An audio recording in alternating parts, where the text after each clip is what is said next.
নমস্কার বন্ধুরা, হাউসওয়াইফ মনিকাতে আপনাদের সবাইকে স্বাগত। আজ আমি আপনাদের সঙ্গে উলকপির একটা রেসিপি শেয়ার করব। অনেকে এটাকে আবার শালগমও বলে থাকেন। শীতের অন্যতম সবজির মধ্যে এটাও একটা। তবে এই উলকপিকে অনেকে খুব বেশি পছন্দ করেন না, কারণ এটার গন্ধটা অনেকেরই অপছন্দ। তবে আজ আমি উলকপির যেই রেসিপিটা আপনাদের সঙ্গে শেয়ার করছি, এইভাবে যদি আপনারা উলকপি বানিয়ে নেন তাহলে আর গন্ধও লাগবে না, আর খেতেও খুব দুর্দান্ত লাগবে। চলুন তাহলে দেখে নেওয়া যাক আমার আজকের রেসিপিটার জন্য নিয়েছি 5 টুকরো কাতলা মাছ। আপনারা এখানে রুই মাছও নিতে পারেন। দিয়ে দিয়েছি 1 চামচ লবণ আর 1 চামচ হলুদ গুঁড়ো। এখন লবণ আর হলুদ মাছের গায়ে খুব ভালো করে মাখিয়ে 10 মিনিট রেখে দেব। আর এদিকে আমি বাকি প্রিপারেশনটাও করে নেব। নিয়েছি উলকপি আর কিছু সিমের বিচি। উলকপিটা আমি কেটে নিয়েছি, এখন মশলাটা রেডি করে নেব। নিয়েছি একটা মিডিয়াম সাইজের পেঁয়াজ বেটে নিয়েছি। 1 চামচ জিরের গুঁড়ো, 1/2 চামচ আদা বাটা আর 1/2 চামচ কাঁচা লঙ্কা বাটা। এখন সমস্ত উপকরণ খুব ভালো করে মিশিয়ে নেব। ঝালের পরিমাণটা অবশ্যই আপনারা আপনাদের প্রয়োজন অনুসারে দেবেন। আমি এখানে উলকপিগুলি একটু পাতলা আর লম্বা করে কেটে নিয়েছি, আর কিছু কাঁচা শিমের বিচি নিয়েছি। মাছগুলি ভাজার জন্য কড়াইয়ে তেল দিয়ে দিলাম।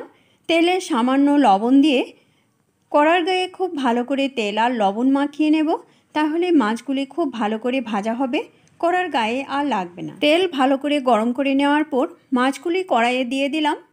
মাছ হালকা ভাজা হয়েছে, এখন আমি মাছের পিসগুলি উল্টিয়ে দিচ্ছি।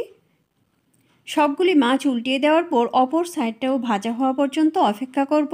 তারপর এভাবে একটু আস্তে আস্তে ভালো করে ভেজে নিয়ে মাছগুলি কড়া থেকে নামিয়ে নেব। মাছ ভাজার সময় তেলে সামান্য লবণ দিয়ে দিলে মাছগুলি আর কড়ার গায়ে লেগে ভেঙে যাবে না। দেখুন মাছগুলি কত সুন্দর করে ভাজা হয়েছে, একটা মাছও কড়ার গায়ে লাগেনি।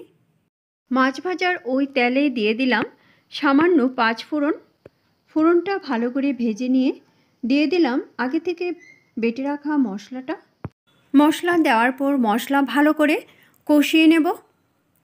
মশলাটা যত ভালো করে ভাজা হবে রান্নাটা তত সুস্বাদু হবে। মশলা ভালো করে কষিয়ে নেওয়ার পর এর মধ্যে কেটে রাখা উলকপি আর শিমের বিচিগুলি আমি দিয়ে দিলাম। দিয়ে দিয়েছি লবণ। এখন লবণ আর মশলা উলকপির সঙ্গে খুব ভালো করে নেড়ে মিশিয়ে দেব। আমি এখানে সামান্য একটু জল দিয়েছি, তাহলে মশলাটা উলকপির সঙ্গে খুব ভালো করে লেগে যাবে আর সেদ্ধ হয়ে যাবে। লো ফ্লেমে 5 মিনিট ঢেকে রাখার পর এখন ঢাকনা সরিয়ে আবার একটু নেড়ে দেব। তারপর আবার ঢাকা দিয়ে দিয়েছি। 3 মিনিট পর ঢাকনা সরিয়ে আবার একটু নেড়ে দেব আর চেক করে নেব কতটুকু সেদ্ধ হয়েছে।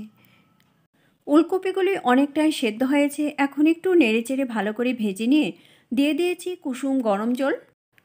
ঝোল দেওয়ার পর ভালো করে নেড়ে মিশিয়ে দেব। এখানে দিয়ে দিয়েছি আরও সামান্য একটু লবণ। দেখুন ঝোল দেওয়ার পর ভালো করে ফেনা আসতে শুরু করেছে। এখন ঢাকা দিয়ে চুলার ফ্লেমটা লোতে করে সেদ্ধ হতে দেব।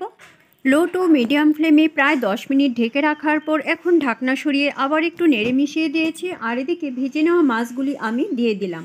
আর কিছু ছিমের বিচি আমি একটু ভেঙে দেব, তাহলে ঝোলটা খেতে খুব সুস্বাদু লাগবে আর ঝোলটা একটু ঘনও হবে। খুব বেশি সিমের বিচি আমি ভেঙে দেব না, অল্প কিছু ভেঙে দিয়েছি, আর ভাঙার কোনো প্রয়োজন নেই। এখন ভালো করে নেড়ে মিশিয়ে দেব আর চেক করে নেব কতটুকু সেদ্ধ হয়েছে। আর একটু সেদ্ধ হবে, তবে ঢাকার কোনো প্রয়োজন নেই। এখন চুলার ফ্লেমটা লো টু মিডিয়ামে করে ভালো করে একটু সেদ্ধ হতে দেব। ঝোলটা প্রায় মিনিট 5 ফুটিয়ে নেওয়ার পর দিয়ে দিয়েছি ধনেপাতা কুচি। এখন ধনেপাতা কুচি দেওয়ার পর ভালো করে নেড়ে মিশিয়ে দেব আর চুলার ফ্লেমটা মিডিয়ামে করে 2 মিনিট ফুটিয়ে নেব। এই পর্যায়ে লবণটা চেক করে নেবেন ঠিক আছে কিনা। এখানে আমার আর কোনো লবণ দেওয়ার প্রয়োজন নেই, একদম ঠিকঠাক আছে। সব কিছু ঠিকঠাকভাবে সেদ্ধ হয়ে গেছে।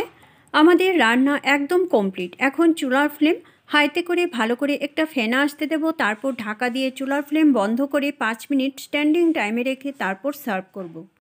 রেসিপিটা ভালো লাগলে অবশ্যই লাইক করবেন আর বন্ধুদের সঙ্গে বেশি করে শেয়ার করবেন।